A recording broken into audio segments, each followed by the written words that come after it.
Cidadela de Cascais.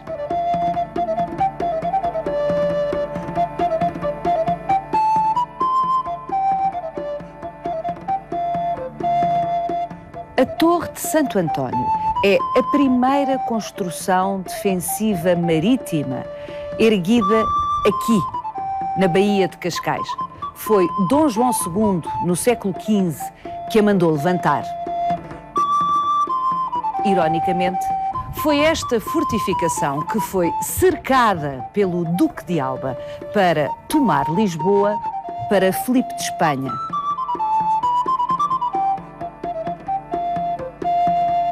A partir de então, também Filipe I de Portugal.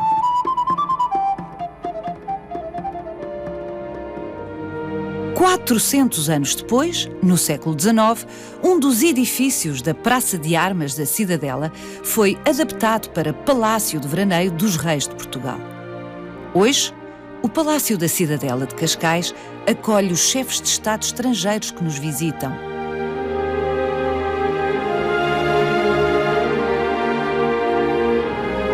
Eis um lugar cheio de histórias.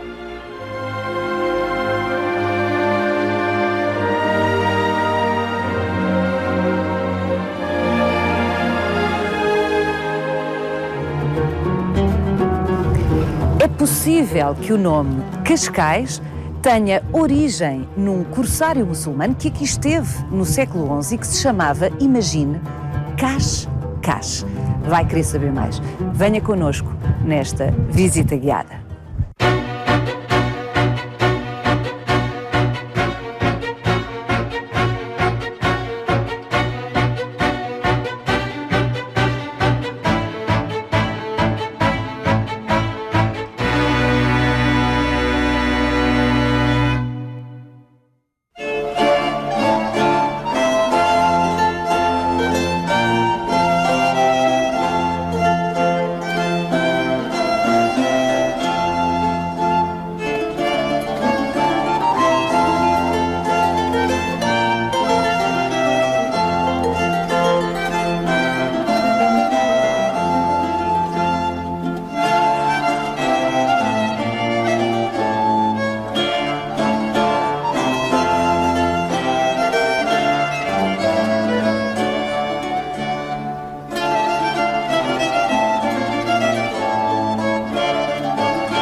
Margarida Magalhães Ramalho.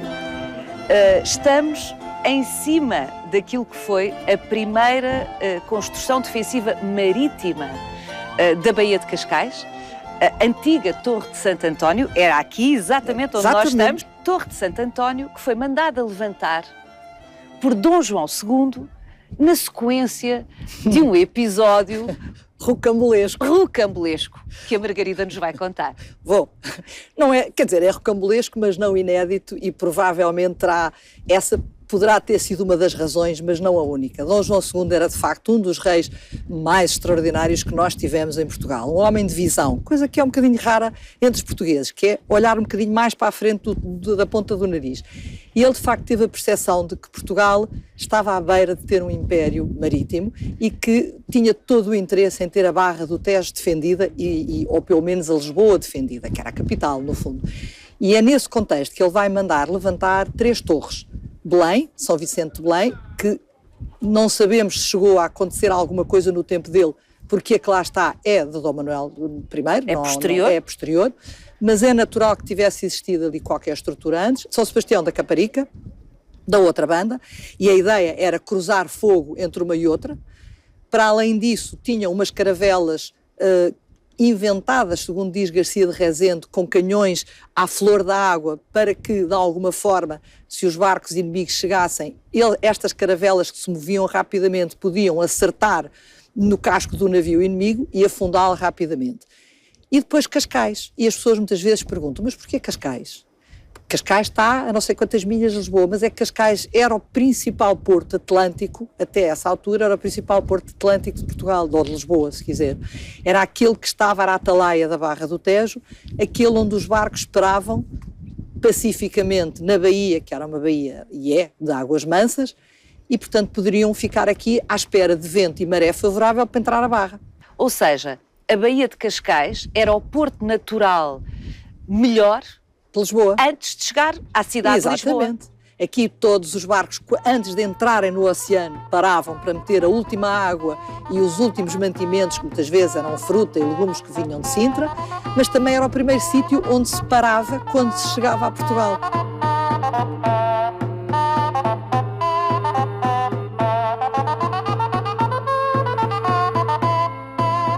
Sempre tinha havido aqui problemas de pirataria e de corsários. Mas em 1484 há essa tal história que deve ter ajudado Dom João II a decidir-se a mandar construir a torre. É que aqui na Baía se vai acoitar o corsário francês João Bretão, pelo nome se percebe que era originário da Bretanha, e que ficava aqui calmamente à espera que passassem os barcos ao largo, barcos que vinham carregados de mercadoria, para os roubar. Inclusivamente, há uma referência de um barco inglês que ele afunda mesmo dentro da baía e que leva um dia ou dois a despejá-lo e a tirar as coisas todas. Ora, isto era impensável. Portugal não se podia dar ao luxo de ter as suas costas com fama de terem corsários. E então a rainha Dona Leonor, que estaria pontualmente a substituir o marido, Dom João II, escreve uma carta muito bem educada ao João Bretão, dizendo-lhe que mandamos-te muito saudar, fantástica, e que de facto não faz muito sentido estar em Cascais a filhar os barcos que vêm a Portugal, isto... e o rei não vai gostar, e se vocês era bom que pegassem no barquinho e fossem daqui para fora.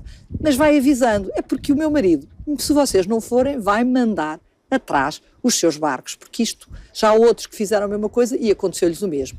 E enquanto ela faz esta carta deliciosa alertando o João Bretão, e atenção, porque ele é um corsário, não é um pirata. Pois, um porque corsário, eu estranharia que uma rainha se desse ao trabalho, de uma ação quase diplomática junto de um pirata. Porque um corsário não é um pirata. Um corsário é um pirata, mas é um pirata legal. É aquele que paga imposto ao seu rei e que trabalha para o seu rei. O nosso... Rouba para o seu rei. Oh, com certeza. O nosso infante Dom Henrique também tinha a sua armada de corsários, portanto isto era normal.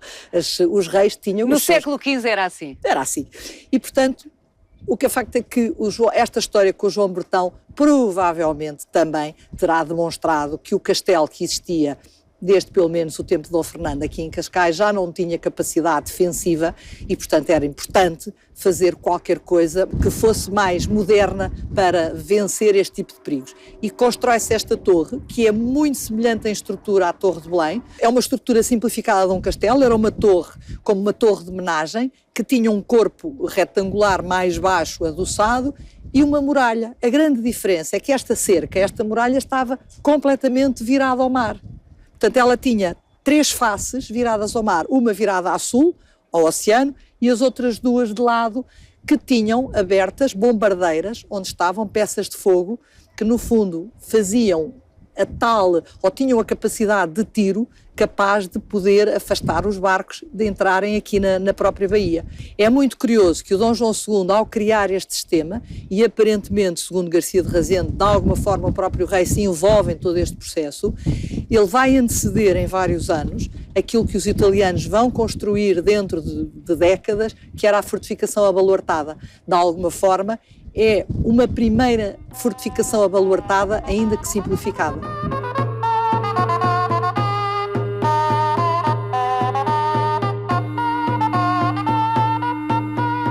O nome de Cascais, se calhar, tem origem no nome de um pirata. É uma ideia engraçada que foi levantada pelo nosso grande olicipógrafo José Sarmento Matos, que num dos seus livros chama a atenção para a proximidade de sons de Cascais e de Cascais. E quem era Cascais? Cascais era o almirante... K-A-X, K-A-X. Pelo menos, do ponto de vista do som, é assim que nós o transcrevemos. Este almirante era um almirante almorávida. Os almorávidas reconquistam Lisboa em 1095. Portanto, século XI, final do século XI. E a partir dessa altura, todo o estuário do Tejo e Lisboa passa a ser uma base especial da pirataria ou dos corsários almorávidas que, de alguma forma, vão tentar manter o controle desta zona do Atlântico, impedindo até o acesso ao Mediterrâneo dos chamados infiéis deles, obviamente, portanto, dos que viriam do Norte da Europa.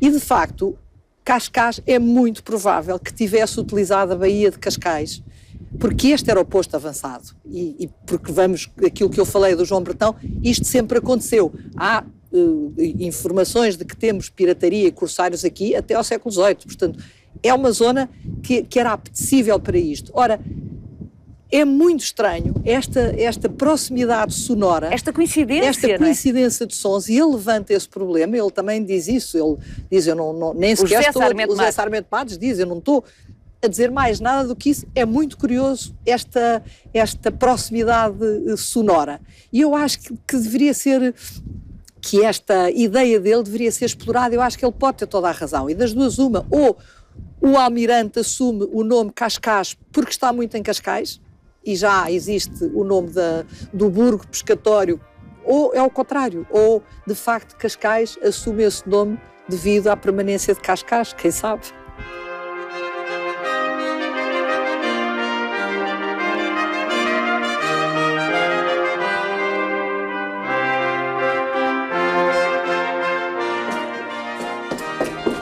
Margarida, descemos do topo da Torre de Santo António para ficar aqui junto às muralhas de Nossa Senhora da Luz, da Fortaleza de Nossa Senhora da Luz, que já existia quando o Duque de Alba cerca esta fortaleza para tomar Portugal.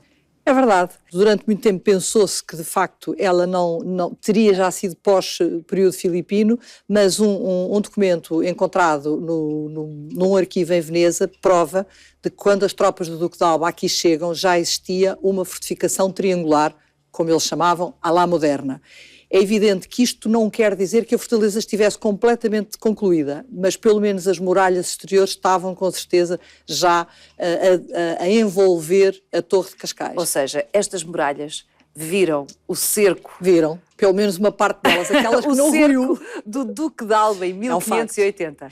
Que será um cerco complicado. O Duque de Alba vai desembarcar um bocadinho a norte de Cascais, ali perto do Cabo Raso. Ele, aliás, segue uma técnica muito pioneira na altura. Ele vai escolher um sítio, para já muito pouco provável, para desembarque, que era um sítio perigoso, e depois vai sair em simultâneo 1500 homens para a terra, homens e cavalos depois, etc., enquanto que os barcos espanhóis bombardeiam incessantemente a costa para impedir que qualquer oposição portuguesa surtisse efeito. Portanto, eles rapidamente conseguem ir pondo em terra uma quantidade de gente, que eles depois rapidamente procuram um ponto alto, será a colina de Oitavos, que eles vão tomar de forma a poder dominar todo o território, e a partir daí vão avançando. Nessa noite, o Duque de Alba, com uma grande parte das suas tropas, vai acampar à volta do farol da Guia, e eles até referem que existia um faroleiro, enfim, um ermitão que lá vivia, que acendia o farol e que tinha umas barbas até aos joelhos, que é uma história extraordinária. No dia seguinte ainda dirigem-se para Cascais, e no dia 1 de agosto montam um cerco à fortaleza de Nossa Senhora da Luz, exigindo que quem está cá dentro se renda. Os portugueses que cá estavam dentro se rendam.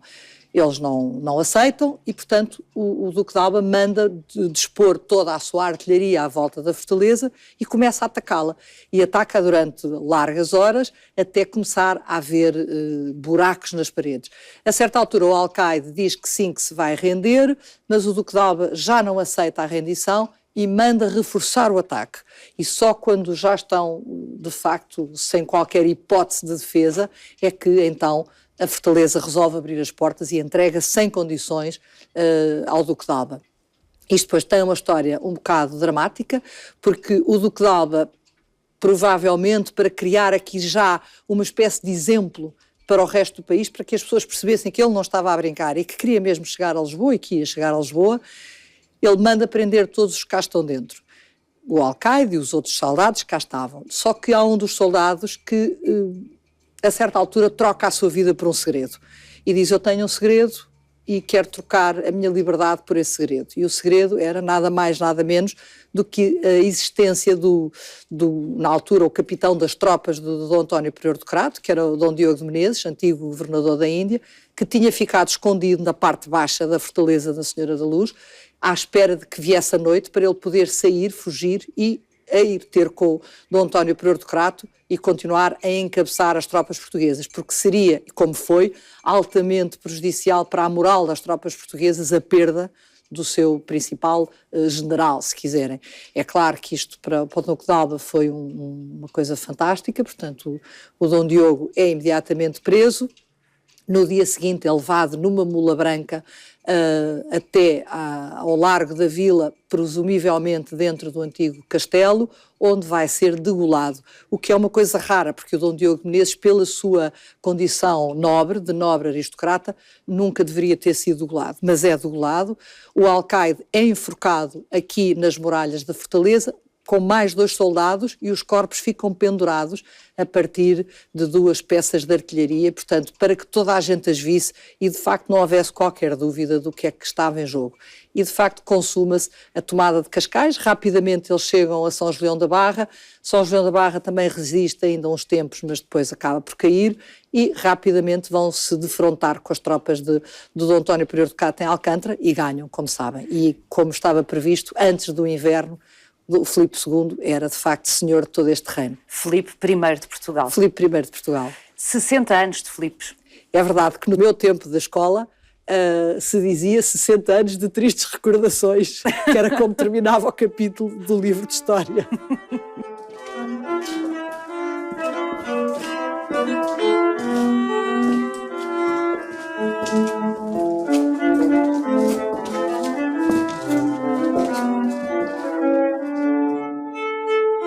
Se é possível caminhar hoje pelo interior do baluarte, é porque a Margarida escavou, foi a responsável pela campanha arqueológica que tornou isto visível.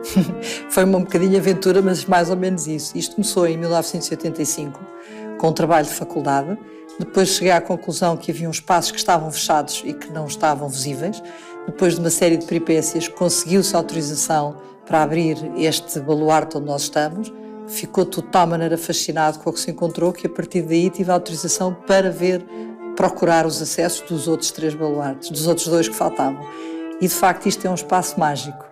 É um espaço onde eu acho que qualquer pessoa, nova ou velha, adora passear e ficam completamente fascinados, porque é ver o interior de uma fortificação que ficou parada no tempo. Foi aberta há 30 anos, mas foi construído há mais de 400.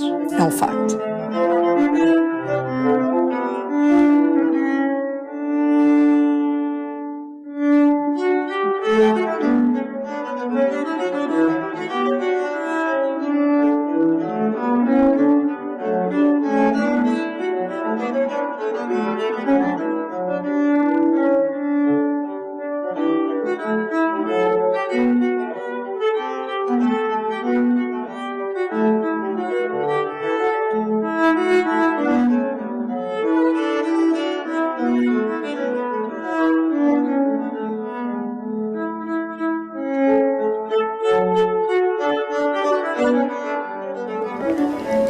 Margarida, que bem arranjada está a Cidadela de Cascais. É bom ver isto em tão boa forma, mas de facto esta requalificação recentíssima é a última das sucessivas intervenções que foram feitas na Cidadela de Cascais ao longo de séculos. É verdade. Não é? É.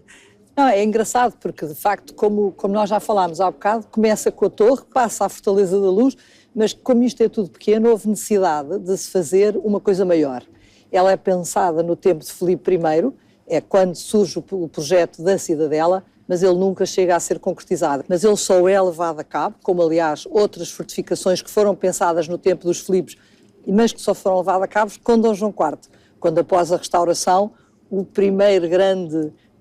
primeira grande atuação foi defender Cascais, porque ainda estava bem vivo o que é que tinha acontecido 60 anos antes. Mas a fortaleza aguentou até ao terremoto. O terremoto veio a alterar drasticamente a situação. 1755. 1755. É de facto uma coisa dramática num país que fica com 3/4 do país destruído, não foi só Lisboa. 3/4. 3/4, praticamente. Sabe das coisas mais interessantes que eu aprendi com o terremoto, quando agora nestes últimos tempos que me dediquei também a pensar sobre o assunto, é que este terremoto é sentido desde Agadir até a Holanda. Em Espanha há imensos restos dos escombros do que foi esse terremoto e o tsunami chegou ao Brasil. Portanto, isto foi uma coisa de uma magnitude absolutamente brutal. E de facto Lisboa é arrasada, que toda a gente sabe, foi Sintra, foi Cascais, à exceção das muralhas da Cidadela e das muralhas da Fortaleza de Nossa Senhora da Luz. Bem construídas, é engraçado, é engraçado. Que as guaritas caíram, todos estes edifícios que estão aqui à volta caíram, ficou a cisterna sob a qual nós estamos.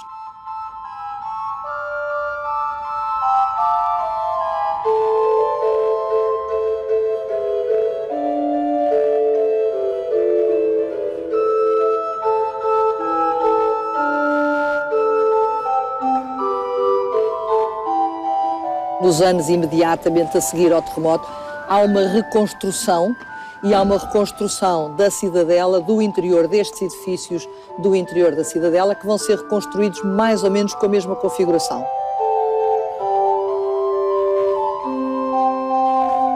Aquilo que nós hoje vemos é posterior ao terremoto de 1755. De qualquer das maneiras, a fortaleza em si nunca, como aliás nenhuma fortaleza da Barra do Tejo, serviu praticamente para nada. Elas no fundo serviam como forças dissuasoras. Bom, mas o facto é que esta praça militar, que na prática, segundo nos diz a Margarida, viveu em paz, ou quase, durante os últimos séculos, acabou por acolher, e já vamos à história do Palácio da Cidadela, que está aqui atrás de mim, acabou por acolher um projeto visionário, civil. Sem dúvida nenhuma, de São Paulo. Dom Carlos e a oceanografia. Dom Carlos foi um ótimo pintor, um ótimo fotógrafo e, sobretudo, o homem que lançou as bases da oceanografia portuguesa moderna. É daqui da Baía de Cascais, a bordo do seu iate Amélia, depois de ter vários iates Amélia, que ele vai começar a fazer a pesquisa e o estudo dos mares portugueses, à semelhança do que se fazia lá fora, porque ele, de alguma maneira, ao ver chegar aqui barcos americanos, franceses, monegascos, a fazerem este assunto, ele diz, mas Portugal é um país com uma costa gigantesca, nós não podemos estar de costas viradas para o mar, temos de o estudar porque isto vai ser muito útil para os nossos pescadores e para a nossa navegação. E, de facto, nesse aspecto, foi um homem visionário. Margarida Magalhães Ramalho, vou deixá-la para ir ter com o Diogo Gaspar, porque o Diogo Gaspar vai fazer-nos a visita guiada ao Palácio da Cidadela, uma invenção do pai do rei Dom Carlos, o rei Dom Luís I, que de facto converteu aquilo que era a casa do governador na Cidadela de Cascais no seu palácio de veraneio.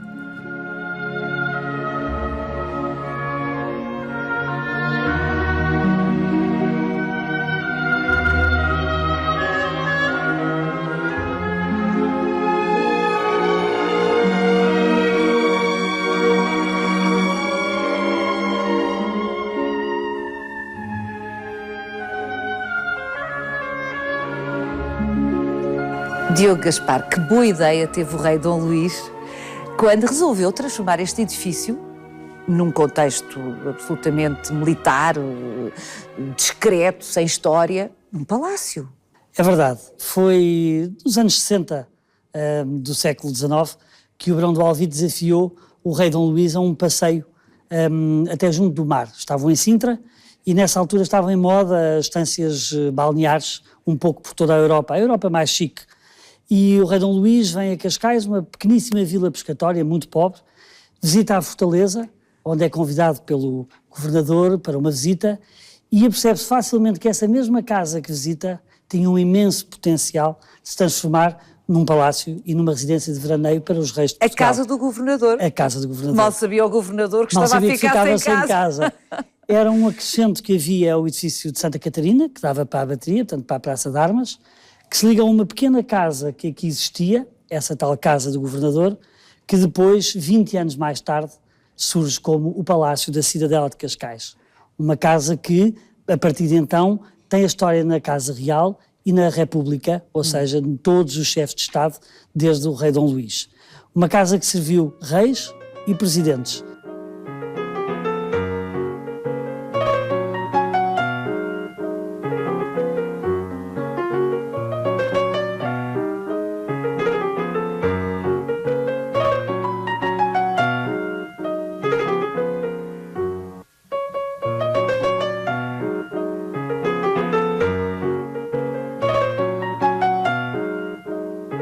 E que hoje está ao serviço dos chefes de Estado estrangeiros, por decisão do Presidente da República.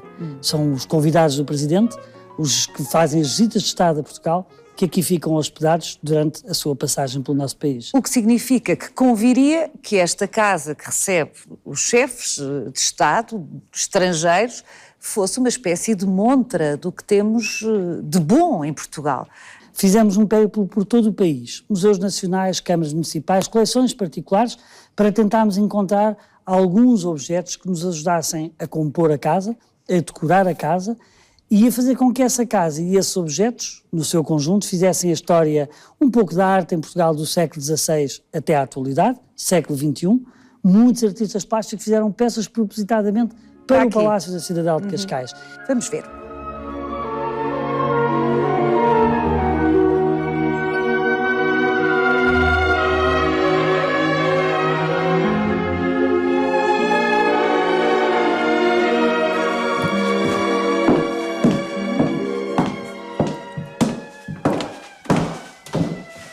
Diogo, convém começar por aqui, porque estas duas baixelas, uma da monarquia, a outra da República, são de alguma forma introdutórias à história deste palácio. Sobretudo à forma como a monarquia e a república convivem tão salutarmente nesta casa.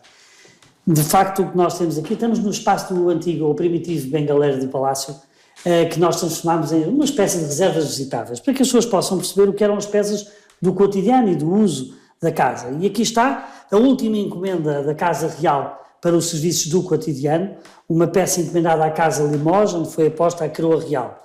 Em 1910, o primeiro Presidente da República decide, quando vem passar férias à Cidadela de Cascais, que deve ser substituído o serviço por um idêntico feito em Portugal, e daí esta cópia fantástica feita nas fábricas da Vista Alegre, com a particularidade de ter aposto o escudo da República Portuguesa.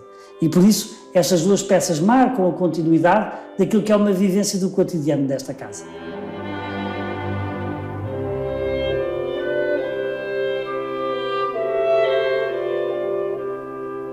Como lhe disse, cada peça desta casa dava para contar uma história, ou várias histórias. Mas chamou a atenção a esta, por exemplo, de Alexandre Falguière, uma peça fantástica de bronze, uma peça fundida pelo mesmo mestre que fez todas as esculturas do Arco do Triunfo em Paris. Ah, curiosidade! Bom, mas a maioria das coisas que aqui têm são arte portuguesa. Certo, tentámos fazer uma recolha no país dos principais artistas, dos principais entalhadores, que trabalharam, como lhe disse, sobretudo nos séculos XIX e XX, para que isto fosse um repositório da arte contemporânea portuguesa.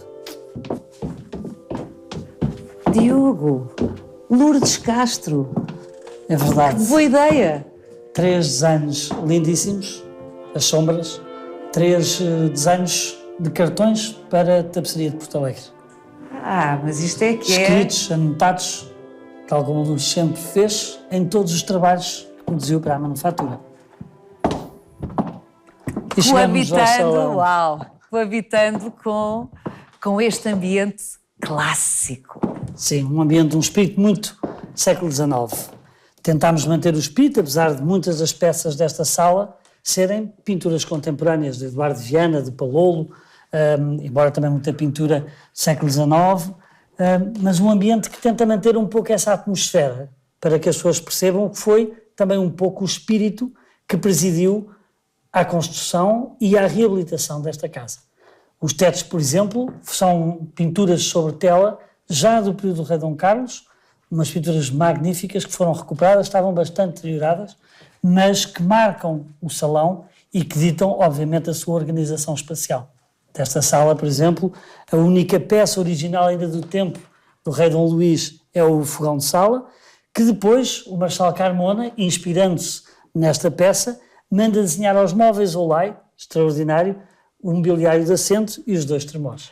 Anacrónico, ou seja, replicando uma fase muito anterior. Sim, era uma forma de manter também um pouco esse espírito, porque as peças da casa, no final da monarquia, praticamente todas elas tinham desaparecido ou foram vendidas em asta pública, muitas, outras foram para outros palácios nacionais e, portanto, a casa estava completamente pauperada em termos de mobiliário, e como foi o Marçal Carmona o primeiro Presidente da República que de facto habitou o palácio, muitos anos ainda. Sim, todo o mandato. É extraordinário que o Marçal Carmona toma posse em 28 e antes de 30 já aqui está a residir. Portanto, foram feitos melhoramentos, ficou até morrer.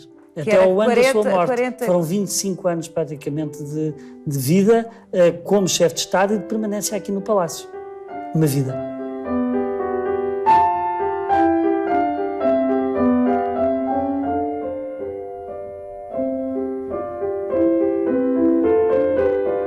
Diogo, evidentemente, mesmo que do salão não se visse imediatamente esta varanda coberta, isto seria sempre uma das absolutas mais-valias desta casa, não é? Esta vista sobre a Baía. Por essa razão, o rei Dom Luís empreende a ligação da casa do governador à bateria, justamente onde nos encontramos em cima da muralha.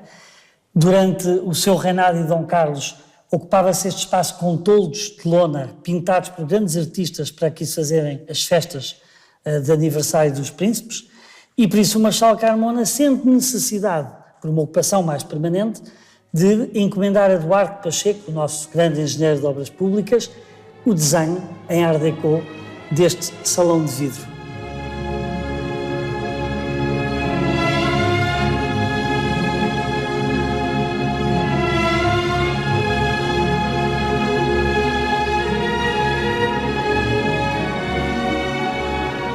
Uma esplanada absolutamente única, com uma vista absolutamente idílica sobre a Baía de Cascais, a Barra do Tejo e o mar.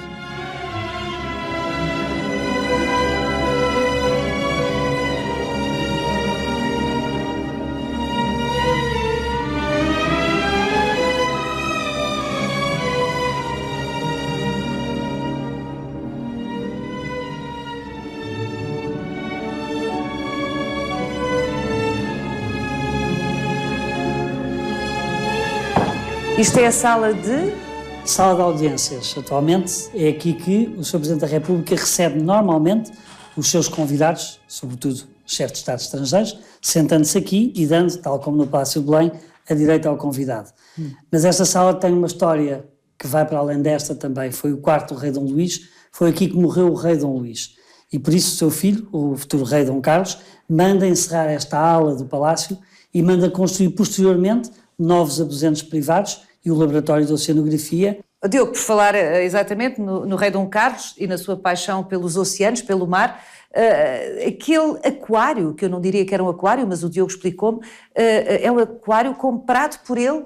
É verdade, é uma peça, pensamos, de encomenda francesa ou italiana, e estava no laboratório de oceanografia que, como lhe disse, o rei Dom Carlos funda no Palácio da Cidadela de Cascais com o apoio do Príncipe Alberto do Mónaco.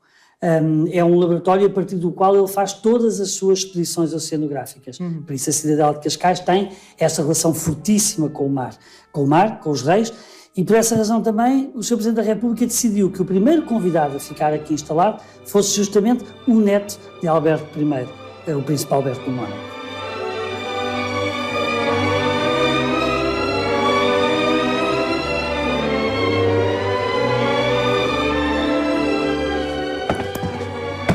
Entramos agora no espaço que nós chamamos hoje Sala de Fumo e Sala de Jogo.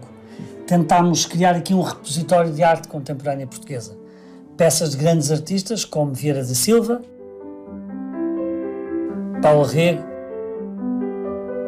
Almada Negreiros, Domingos Rebelo, Cruzeiro Seixas, Milapa. Muitos destes artistas fizeram peças propositadamente para aqui. Há, aliás, momentos interessantes em que esses artistas vieram ver colocar as suas peças nestas salas. Bom, e não posso deixar de reparar uma cómoda de Cisa Vieira. É verdade, tentámos recuperar também peças de mobiliário, porque esta casa tem, e posso-lhe mostrar agora aqui na sala de bilhar, histórias interessantes que vêm desde o período ainda de Dom Carlos. Dom Carlos era um homem do seu tempo e que deu prioridade à aquisição de peças contemporâneas, suas contemporâneas, do que propriamente a tentar restaurar peças que vinham tradicionalmente dos seus antepassados. Estas cadeiras, peças de Arts and Crafts, foram compradas, por exemplo, por catálogo à Casa Maple e fizeram a decoração de uma das mais importantes salas do Palácio de Belém, que era a sua residência enquanto príncipe. Por exemplo, este banco que aqui está atrás de nós foi desenhado pelo rei Dom Carlos para a mesma sala. Não é? De o banco apoio. do bilhar. Exatamente. Era aqui que os convidados assistiam à partida do bilhar. E foi executada por Leandro Braga, um dos mais importantes marceneiros, que esteve ao serviço da Casa Real e que foi responsável por muito do parquet desta casa, que de sala para sala é diferente, tem um desenho diferente.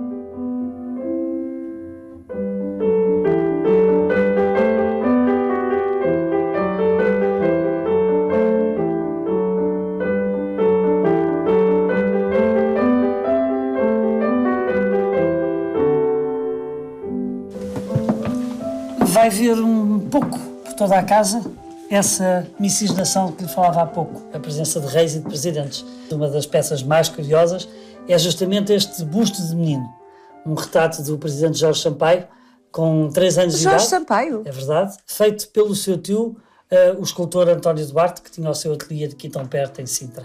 Quem diria? Jorge Sampaio, presidente da República, com 3 anos de idade. Também foram crianças. Exatamente. E é isso que nós mostramos nas nossas visitas.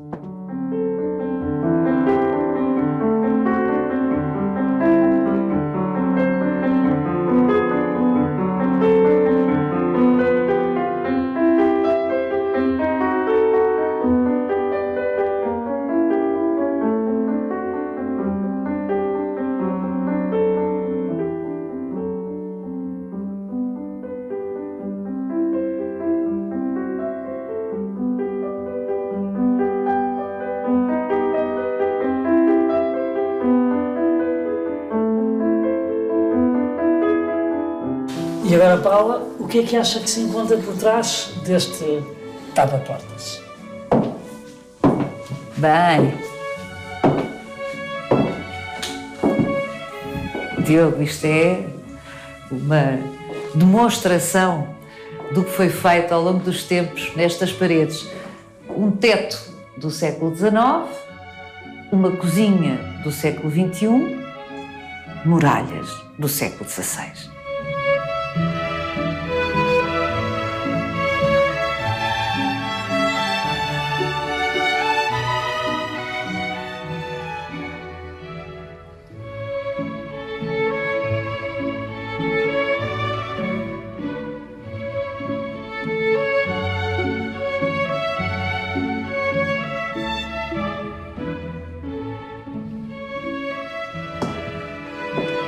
Diogo, isto é mais do que uma sala de jantar. É verdade.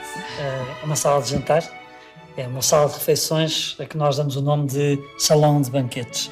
É uma grande sala É mais isso. que ocorrem alguns dos mais importantes banquetes de Estado ainda hoje.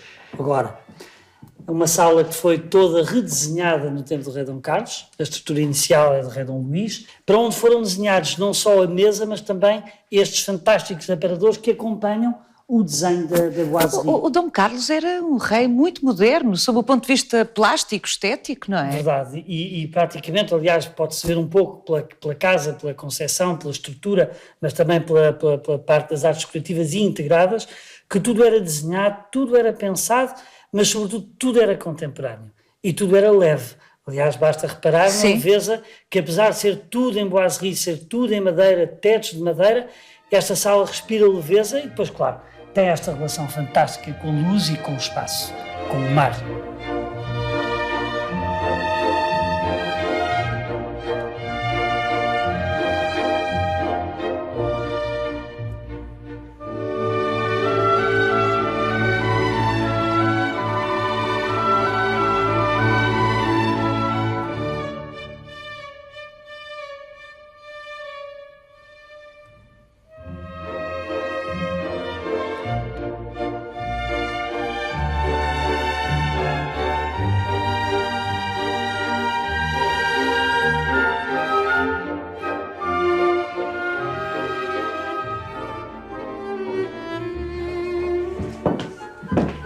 Estamos na suíte Dom Carlos, demos-lhe este nome em homenagem ao rei que mandou construir este piso do palácio. Os aposentos são sempre constituídos por 4 peças que assim chamamos. Uma sala privada, o quarto de dormir, o quarto de toalete e o quarto de banho. É, aliás, uma das grandes novidades do ponto de vista da sociabilidade e dos espaços de privacidade do século XIX, que se mantém intacto como hoje nos grandes hotéis e nos grandes palácios. Este quarto toalete vem muito na sequência do que a Rainha Dona Amélia manda fazer no Palácio da Pena. Aliás, lá vamos encontrar justamente estas placas cerâmicas. São maravilhosas. Que são provavelmente uma encomenda ou uma oferta à Rainha de Sevilha, portanto, vindas de Sevilha, do sul de Espanha. São colocadas na Pena, exatamente. Este quarto toalete tem uma particularidade, que é o facto de ser um quarto com lavatório, portanto, zonas separadas de banho e toalete, com uma peça curiosa que a Paula vai descobrir aqui. Isto é de um engenho e de uma eficácia. É a primeira vez que existe água quente canalizada, águas frias e quentes, e o lavatório com despejo já integrado, manual integrado, exatamente, com saídas de água. E continua a funcionar tudo impecavelmente. Tudo impecavelmente. Hoje em dia, obviamente com as alterações atuais, a casa de banho já tem peças, tudo, mas tem como tudo é evidente. Mas funciona, tudo funciona. Se quisermos, funciona. Aliás, ao que aprendi, também consigo, aqui o Palácio da Cidadela foi o primeiro local público a ter eletricidade. Pública. Exatamente. Foi nos aniversários do rei Dom Carlos. O rei Dom Luís, quando fez 15 anos, o rei Dom Carlos, o rei Dom Luís resolveu presenteá-lo com essa inauguração da eletricidade pública.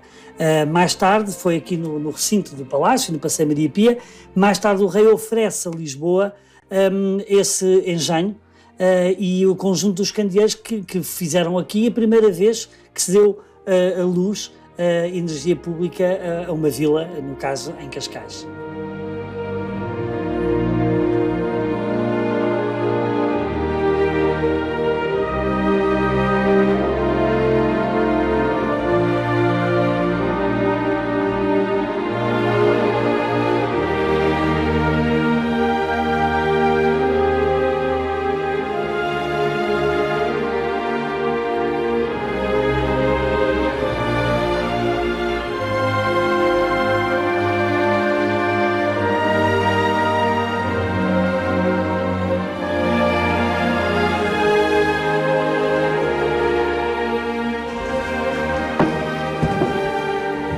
Bonita capela, Diogo Gaspar. Está aberta ao público? Está. A capela está, aliás, aberta ao culto todos os sábados, com missa às 10 horas, entrada pela porta principal.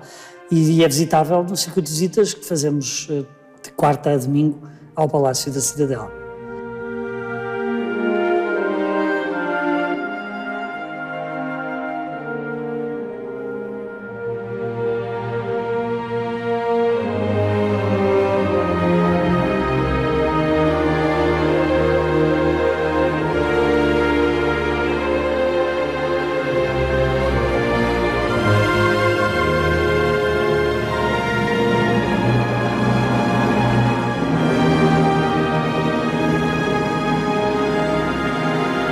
Encontra este e os outros episódios do Visita Guiada na RTP Play ou na nossa página de Facebook.